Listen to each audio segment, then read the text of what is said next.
Good morning, Alpha Lord. Ako po si Calix. Morning. Ani ang may tango sa lalaking nasa video call. Malapit ako sa taong hinahanap ninyo. Naalala ko kasi siya dahil pumasok naman sa site at ako ang engineer. He was my foreman. Did I say Hener? Yes, Alpha. Muli niyang tango. At least tama naman. Yun kasi nabanggit ni Kiana na pangalan ng ama nito na nagkukwentuhan sila sa ospital. Nasa tamang direksyon pa naman pala ang utak niya kahit nango siya sa alak kagabi. Kamusta naman? Maayos ba ang planuhan niya para sa pag-abot niya sa pinakaasam na kapatawaran? Ayos na ayos. Baba na ako, Alpha. I'm here? Okay, so what's your work? Kunot nung usisa niya. Engineer ako, Alpha. Minsan may kontrata, minsan wala. Nagkataon lang na kilala ko talaga ang taong ito. Kaya tatatandaan ko ang mag-chat sa VP Lucas sa GC ng Kalibo. Aklan chapter. Hindi ko alam kung itong hinahanap niya pero baka na lang. Okay, expect to leave Aklan soon. I will refer to some engineering firms here. Nako, salamat Alpha. Magandang opportunity, hindi ako tatanggi.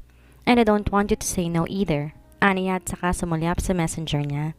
Nag-chat siya kay Kiana. Good morning babe, how's our baby? How's my baby? Binalikan niya si Calix nang parang may tanaw siyang isang sementadong bahay sa video. He just listened to Calix. Nagtatao po iyon. Maya-maya may babae nang lumabas sa bungalow. Dito po ba ang bahay ni Mang Hener Pedrosa? Ako po si Engineer Del Prado. Tuloy po, Engineer. Tuloy po. Hener, may naghahanap sa'yo. Trabaho. Sigaw ng babae na nakita niya.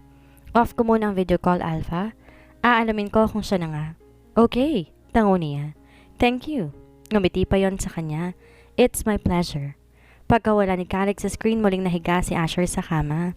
Tinawagan niya ang yaya na nasa bahay pa rin ni Kiana. Matagal yon bago ngayon nakasagot sa kanya.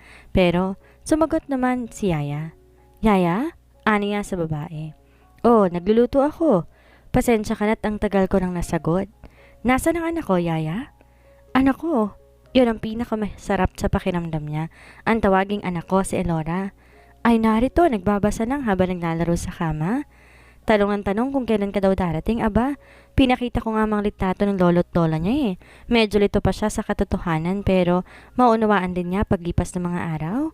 Sana naman maging maayos na kay ni Kiana. Where is she, yaya?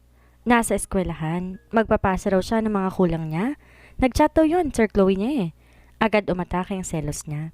Baka sulutin ni Camilo si Kiana kayo na malabo pa sa tubig ng asero ang lagay niya sa puso ng dalaga. Hindi siya papayag. What time will she be back? Ay, walang sinabi pero hindi siguro rin magtatagal. Parang ayaw ang iwan si Amery. Ipapasundo ko kay Jack. Dalhin mo rin dito si Bibi. Ha? Hindi ako kidnapper, Asher ha. Baka ako makulong. Yaya naman. Ipapaalam ninyo si Camilo kay Kiana. Kung pumayag.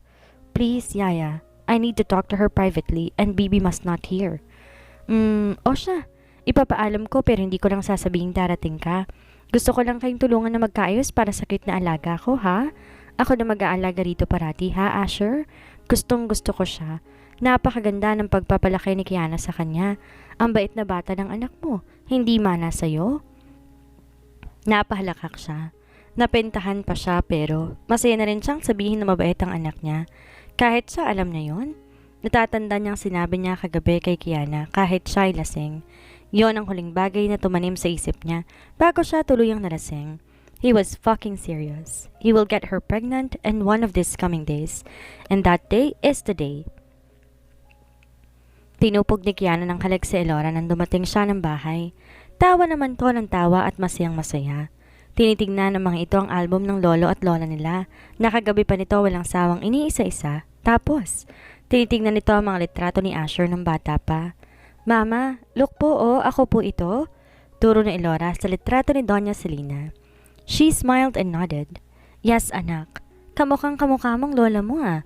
Parehas kayong sobrang ganda. Pero sino po ang papa ko? Bigla nitong tanong sa kanya kaya medyo napatanga siya ng kaunti. Si Asher talagang papa mo, anak? Si papa po talaga? Siya po si bad guy? Hindi. Tanggi niya kahit hindi niya alam kung paano talaga yon sasagutin. Sino nagsabi na bad guy ang papa mo? Kasi po, iiyak ikaw lagi pag-uusap kay ni Ninang eh. Bad guy po si papa? Agad niya itong niyakap. Hindi anak, mahal ka ng papa mo, hindi siya bad guy. You see, inalagaan ka niya sa ospital. Love mo po si papa? Mas lalo siyang narito sa isasagot. Maraming mukha ang pagmamahal, apo. Agad namang salo ni Merla. Ang mama mo lang nakakalam nun sa puso niya. Minsan may pagmamahal na saglit na tatakpan ng hinanakit at galit, pero pag tumatagal nawawala rin, lalo na kung karapat-dapat naman ng taong unawain. Love po niya si papa. Mimiss niya si papa pag po wala eh. Hagikik ni Elora. Di siya sumagot at inayos na lang ang buhok ng anak, saka ito sinipat. Bakit nakabihis ang baby ko? May lakad kay ni Yaya? Puna niya sa bata. Mama, kung pwede raw po ako pasyal doon kay papa po? Tumingin siya kay Marla. Ngumiti naman ang babae sa kanya na parang nakikiusap ang muka. Pupunta po kayo? Tanong niya roon. Kung pwede sana. Gusto kayo makilala ng mga kasama ko. Alam mo kasi Ining, wala kaming bata. Walang anak ang kapatid ni Asher na panganay. Yung isa naman, di talaga apo yan ang Don. Si Elora ang purong dugo ng mga Montenegro. Saglit siyang di umimik at tiningnan lang si Elora. Her child looks lively. Para nakakatulong dito mga ganitong bagay. Dito dumaing na may sakit. Her attention was diverted. Sige po, Yaya. Kaya mo ba anak? Opo, Mama. Di po lilikot si Bibi. Ngumiti siya at inayos ang buhok nito. Walang dahilan para dito payagan. Ano pa ba ang magagawa niya at kailangan para wag pagtakha ni Asher ang ama ng anak niya? Lahat nakalatag na. Ito ang katotohanan kahit mahirap tanggapin. Kailangan na rin niya makipag-usap para sa legal na aspeto para sa mga karapatan ng anak niya. She has to secure Elora's future. Wala siyang pakialam kung siya'y magmukhang desperadang ina. Magmukhang pera o ano paman. Karapatan ng anak niya ang kanya ipaglalaban para dito na matagal ng panahong nawala sa anak niya. Salamat, Kiana. Matutuwa ang mga naroon. Ipanaghanda na kita, Ineng. Kumain ka na, ha? Huwag ka mag-alala, hindi ka pababayaan si Amery. Alam ko po, Yaya. Sige na po. Hinalikan niyang bata at inalalayan tong bumaba sa kama. Kaya pala nariyan ang isa sa mga sasakyan ni Asher dahil nakaabang na. Ayaw naman niyang sumama, hindi pa siya handa. Inihatid pa ni Kiana ang anak sa labas ng bahay hanggang sa makasakay ang dalawa sa kotse. Nakatanaw pa siya kahit papalayo na mga iyon. Akma siyang tatalikod nang makita niya ang paparating na motorsiklo. Napakunot siya nang tumigil ang iyon sa harapan niya. At agad nag-alis ng helmet. Kiana, Wolf said right away. Bakit ganon? Napakunot to ang dalaga sa tanong ng lalaki. Anong bakit ganon? Bakit ako negative? Aba malay ko. Itanong mo kay Kiana dahil siya nagsabi sa'yo, di ba? Sagot naman niya. She crossed her arms over her chest. Si Elora? Umalis. Mag-usap tayo sa loob. Anito na agad siyang hinawakan sa braso pero iminaksi. Wala nang dapat pag-usapan pa, Wolf. Umalis ka na nang wala dahil wala na tayong koneksyon. Kagaya nga ng sabi ko sa'yo, ano pang ipinunta mo rito? I'm confused. Si Olive ang gambalain mo, Wolf, hindi ako. Ayoko na. Pagod na ako. Hindi ka na dapat pumunta pa rito dahil wala naman na dapat pag-usapan pa. Hindi mo anak si Elora, end of story. Ikaw nga ang dapat kong pagtakhan eh. Paano ka dapat naniwala kay Olive tapos kayong lalaki na sinasabi niya? Namumura na siya sa pagsinungaling sa akin eh. Ginawa pa niya ako nung tingnan kong sarili ko ng ubod ng dumi. Sino? Ang ama? Tanong pa nito sa kanya. Waring nagtataka at gustong malaman ang totoo. Umiling lamang siya. Wala na to doon kung sinong ama. It's a private matter. It's confidential. Sige na, Wolf, baka kaalis ka na. Tumingin to sa bahay niya at saka lumingon siya. Hindi mo na ba ako patutuloyin o aalokin man lamang ng kape? Nakangisi nitong tanong. Tinaasan niya pa to ng mga kilay. Wolf, hindi ako nagpapatuloy nang hindi ko naman kakilala. Ngumisi lamang to pero tumalikod naman siya na umiiling. Parang adik si Wolf, ang kulit. She went inside the house and locked the door. Sumilip siya at nakita niya naroon pa rin ang lalaki. Kandahaba ang leeg niya na nakatingin sa bahay. Parang tanga si Wolf. Buti nilang maayos ang panara niya sa bahay kaya kahit mag-isa siya, hindi siya takot. Tumuloy siya sa mesa at naupo. Nag-umpisa siyang kumain dahil hindi pa siya kumakain. Kampante naman siya na si Merlang kasama ni Elora. Napakahusay nung bata. Wala siyang problema at alam niya magiging masaya ang anak niya. Pinayagan niya iyon dahil ayaw dumating sa punto na pag-aawain nila ni Asher si Elora. Kailangan nila na mapagkasunduan ang tungkol sa bata kahit na nga magkaiba sila ng katayuan sa buhay. Not just to get her daughter from her when he decided to take a wife. Siya ay walang balak mag-asawa at nakatanim na iyon sa isip niya. Noon pa man. Naguhugas siya ng mga plato nang makatanggap siya ng text mula kay Merla na nasa mansyon na raw ang mga iyon. Nag-reply siya ng okay po, pagkatapos pumunta siya ng kwarto para magpahinga. Pinag-chat na muna niya si Belen para magpaantok. Pagod din siya kahit wala naman siyang gaanong ginawa. Siguro dahil na rin sa ilang araw na naroon sila sa ospital. Idagdag pa ang mga pangyayaring to na parang hirap paniwalaan. Kahit ang best friend niya hirap ding maniwala sa nangyari, pero nung isa niyang resulta ng DNA ni Elora at Asher, ang sagot nito ay, Congrats! Feel ko ang lungkot mo, Kiana. Replying ni Belen na mag-send siya ng sticker na nag-hi. Nag-hide status nga siya para hindi niya makita kung online ba si Asher. Wala. Mahirap tanggapin na siya yon. Hindi ko pa rin matanggap. Baka naman mabait talaga siya at saka gusto mo siya. Dumating lang sa point na ganito kayo kaya parang nalilito ka. Natatalo ka ng nakaraan.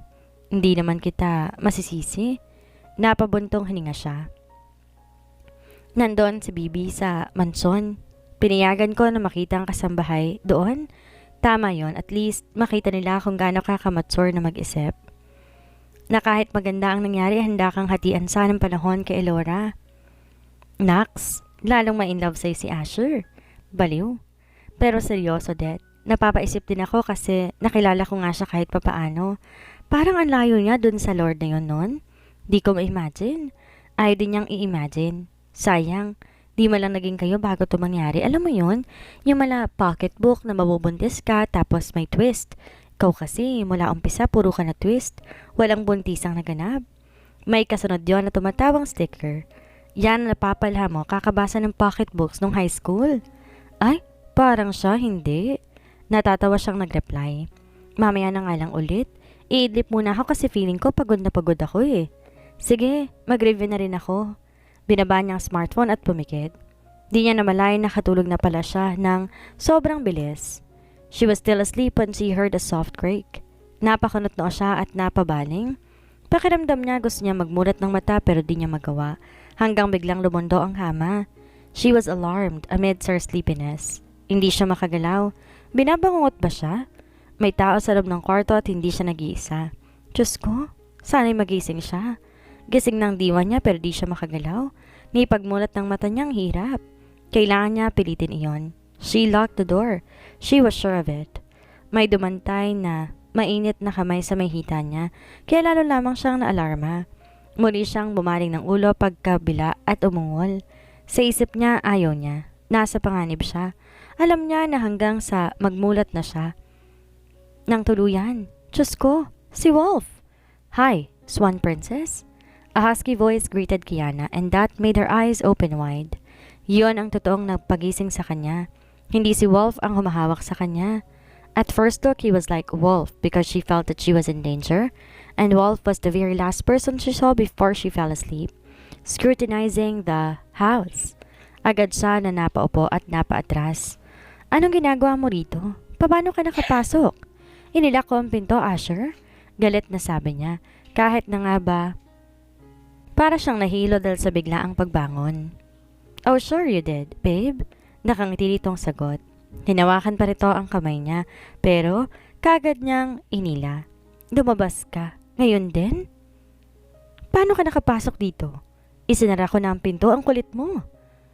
Nakatitig si Asher sa mukha niya kaya hindi niya alam kung anong gagawin. Ang dibdib parang mabibiyak sa sobrang kaba niya. Hindi lang purong panganib ang nararamdaman niya. I was here before you locked it. Ano? At ano ka? Multo na tumatagos sa pader para hindi ko makita? Natawa ito sa sinabi niya at pagkatapos ay ngumiti. I've waited. Kanina pa ako. Nakatulog ako sa kwarto ni Lola Belen. Diyos ko, Asher. Pinano mo to eh. Pinano niyo ni Yaya to. At ang anak ko dinamay mo. Anak natin, he said with emphasis. Lumabas ka na. Mag-usap na lang tayo kapag handa na ako sa custody ni Elora. She stood up and wore her slippers. Hinila niya na pababa ang kanyang suot na mini dress. Gusto niyang pagsisihan kung bakit ganon ang isinuot niya.